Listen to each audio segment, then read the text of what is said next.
back to my channel. For those of you who are new here, I like to make content around budgeting, net worth, grocery hauls, a little bit of lifestyle, and just like a little bit of a mix of everything really. So if that's something that interests you, make sure you give this video a thumbs up and hit that subscribe button because it helps, and I know that you like my videos and I will know what to make in the future. But in today's video, I want to talk to you about 10 money mistakes that I made in my 20s. So I've got a list of them all here on my notepad because I didn't want to forget anything. So I'm just going to go through them all with you and sort of give you a little bit more information as to why they were a mistake for me. So just because they were a mistake for me doesn't mean it will necessarily be a mistake for you. So let's just jump straight into it. So the first one that I have is taking out a personal loan to go on a holiday. So as great as that holiday was and as much as we enjoyed it, like hindsight, it was a really silly mistake. We ended up going on a holiday for 1 week to Melbourne. So we live in South Australia and we wanted to go to Melbourne. We were, my golly gosh, I think we would have been 22, yeah. So we were 22 and we really just wanted to get out and do something because we hadn't really traveled or been anywhere before as a couple, apart from staying in like caravan parks and whatnot in our state. We both had relatively like low paying jobs, and we wanted to go stay in like a really like nice ritzy hotel and go out for nice meals and restaurants and all that sort of stuff. So we ended up booking some accommodation at the Crown Towers as well as the Crown Metropole. So because the Crown Towers were so expensive, we ended up doing the last 3 nights there, and we did the first 4 nights at the Crown Metropole. Regardless, it was expensive still, and we were going out for like really nice meals along the Yarra Bank there on South Bank. We're spending like $200 to $250 per meal. I mean, granted, we had an amazing time, and even though it was a regret, it was still special and we enjoyed it because that's actually when Ben proposed to me as well. So yes, it was a money regret, but it was still nice. But if I had had my time again, I wish that we would have just saved that little bit longer and not taken out a loan to be able to go and have this kind of holiday, or maybe we could have just chosen some slightly cheaper accommodation. But it's okay, it's done, it's dusted. When I look back and reflect on it, it's happened. Nothing I can do can change that now. So my second one is also along similar lines. We didn't take out a personal loan for this, but we came back from our honeymoon with quite a large credit card debt because we went on a honeymoon that we couldn't afford.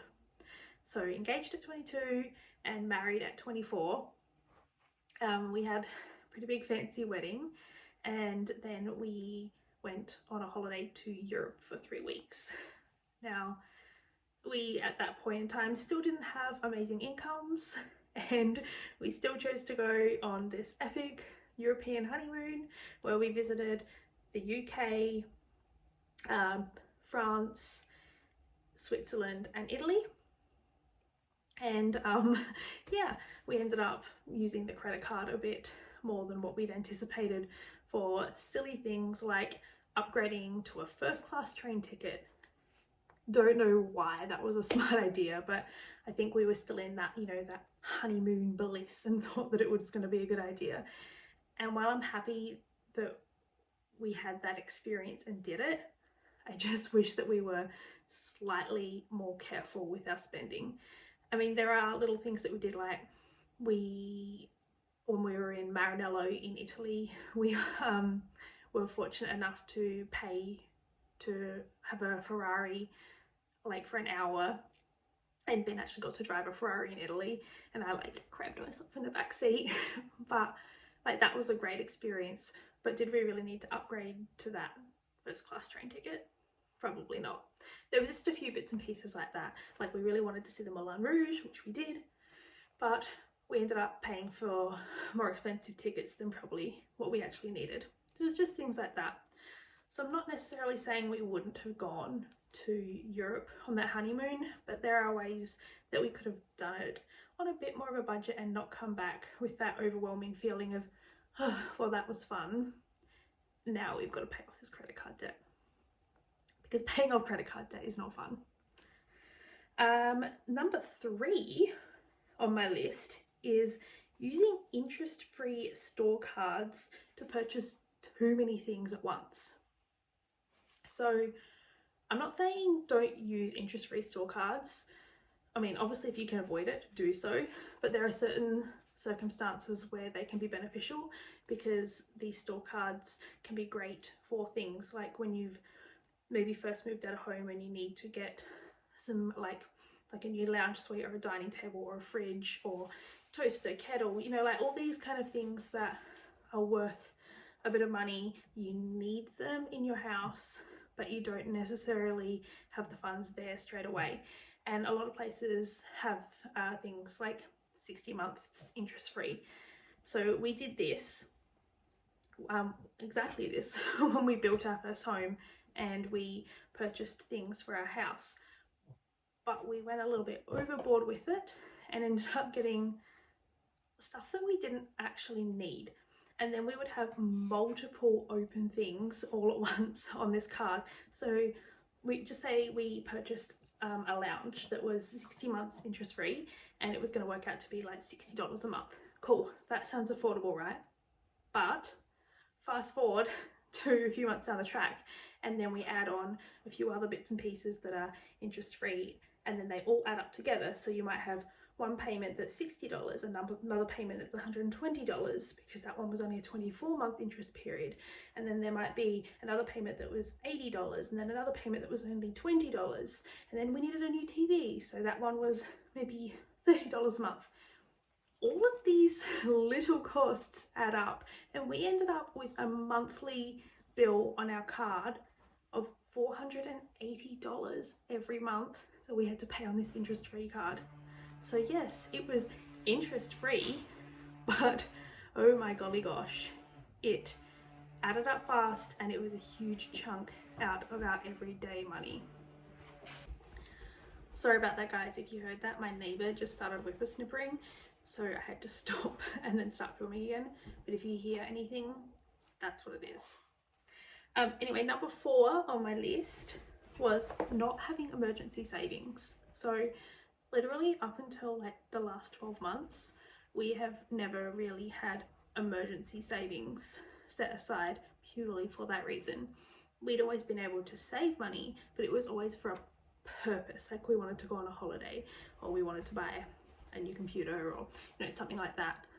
But now we make sure that we do have a $15,000 emergency savings account there at all times. So I'm glad that we have started doing that now. The 5th mistake that we made was having a huge, fancy, expensive wedding. Now, as amazing as it was, and we had the absolute best day of our entire lives, it was expensive. And we ended up having to take out a small personal loan a few weeks before the wedding, because unfortunately some funds that we thought we were going to have come to us, we didn't end up getting them. So it's partially our fault for relying on something we didn't physically have, but that meant that we had to take out a small personal loan to actually pay for those last few bits and pieces for our wedding. So just make sure that you think about those things when you are planning for a wedding, because yeah, just don't go planning on having money that you actually don't physically have yet. Okay, so number 6 was, it was kind of like around FOMO.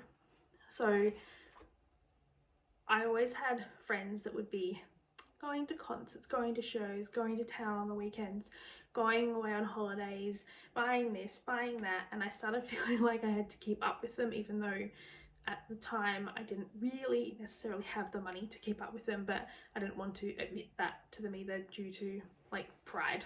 I know it's a silly reason, but that's just where my head was at the time. So I would end up putting all these things on credit cards so I didn't miss out. So, and then I ended up with credit card bills and having to pay that off just so I could feel like I was keeping up with the Joneses. Number 7 on my list is impulsively buying makeup. So I have always hugely been into makeup and cosmetics and skincare, and I collect it like there's no tomorrow. And if there was a new launch or release, I felt like I had to have it there and then. But the stupid thing that I was doing was not being able to sample things or test them or try them first. I would just go online, buy them in full size, have a good guess at what I thought my foundation color or shade might be, and have it completely wrong, or I would end up with like a pumpkin colored foundation when I'm actually like, you know, ivory. So that was probably a big regret, is the amount of money that I wasted on impulsively buying without properly researching or trying to work out and make sure that the shade or color was actually going to be right for me. I would do silly things because a brand released a new eyeshadow palette with like purples or like greens, and I'm like, oh, that's cool, it's new, I've got to have it. I never wear purple and green eyeshadow. I am like strictly neutral. Like if I wear color, it's because I've got some kind of event on, or it's like a dress up party. I don't know why I did it. Every now and then I still like find myself tempted to do silly things like that, but I have to talk myself down. But yeah, definitely a regret when I look back at the like actual thousands that I've wasted on makeup that was wrong for me. So number 8 was when I got my first car.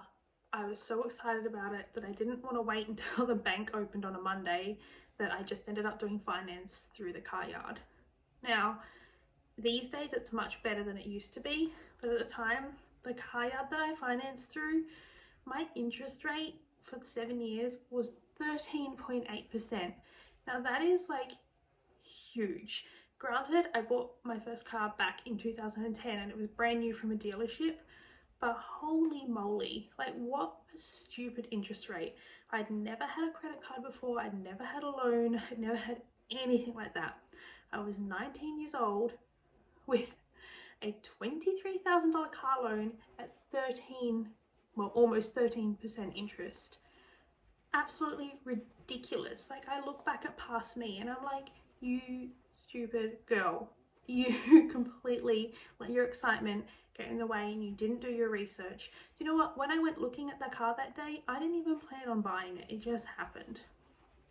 So yeah, definitely a huge mistake on my part, and I wish that I could go back again, and even I wish that I had actually looked to refinance that loan, because I just think about all that money that I spent in interest for that vehicle, when you can get car loans these days for like 7% or lower. Like some car yards offer even like 3.9% these days. It's crazy.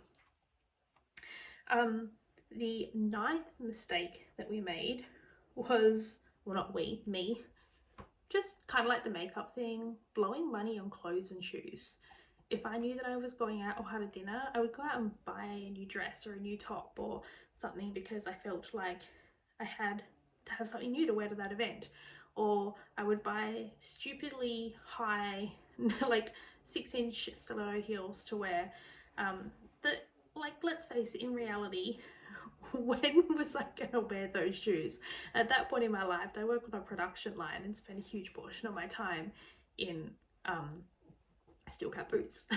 So, and then when I would go through and do like a closet clear out or cleanse, I would look at all the clothes in my closet and realize that over like half of them sometimes still had tags on them because I purchased them on a whim. And every time I pulled them out and looked at them to actually wear them, I realized that I didn't even like them or want to wear them. I was just buying them impulsively. So that's definitely another huge mistake, and I've definitely learned a lot more now, a bit later on in my life, that having like a smaller curated collection of clothing that you can rotate between, and having like simple basic pieces that you can add a necklace to or put a different cardigan on with or something like that, it's all I need. I don't need to have stupid amounts of clothing that I A, don't even wear, or B, don't fit me anymore. Now, the 10th thing, which is a huge mistake for me, and hindsight is a wonderful thing, was not taking out income protection for myself when I got my first job. Now, the reason I say this is when I got my first full-time job, the company that I was working for and still do work for had a policy in place where we got paid like an income protection through work. So you could get like 80% of your wage if you could prove that you were unwell or unfit to work, or in my case, I got paid my full wage due to the role that I was in. Now, in February 2017, I became very ill and was diagnosed with a brain tumour, and I had to take 4 full months of work, which, may I add, I got paid for the whole time, so I'm not complaining at all. But roll back to 2020, they changed the rules, and in the position that I am in now, I no longer have access to that income protection. So when I found out that that had been taken away from me, I started calling around like insurance companies left, right and centre, like contacting my super and doing all of this sort of stuff, trying to get myself some kind of income protection for in case something were to ever happen to me again and I wasn't able to, you know, what if my emergency fund didn't cover the time that I had off? Like, I'd hope that what we have now will, but you just never know. Anyway, because of a pre-existing medical condition that I now have, no insurance company will touch me, and you have to be complication free for 9 years with my condition, which was I had a benign brain tumour removed. And yeah, complication free for 9 years before they'll even consider giving me any kind of income protection. Now, I was 4.5 years into it when I found out that my protection was going to be taken away, and I was complication free for 4.5 years, and I knew that I still had another 4.5 years to go before I would be eligible. And then sadly, in September 2021, I had another scan or MRI and found out that my tumour was growing back, which has knocked me right back to square one. And while I still have this tumour growing again in my head, even if it is very slowly, at the moment there's no operation or anything, but no insurance company will touch me. And if something happens to me again and I have to have time off, I'm not covered. Anyway guys, that's it for this video. They were the 10 money mistakes regrets that I made in my 20s. I hope that you enjoyed this video, and like I said at the start, if you like this video, make sure you give it a thumbs up and don't forget to hit that subscribe button down below. Until next time, bye guys.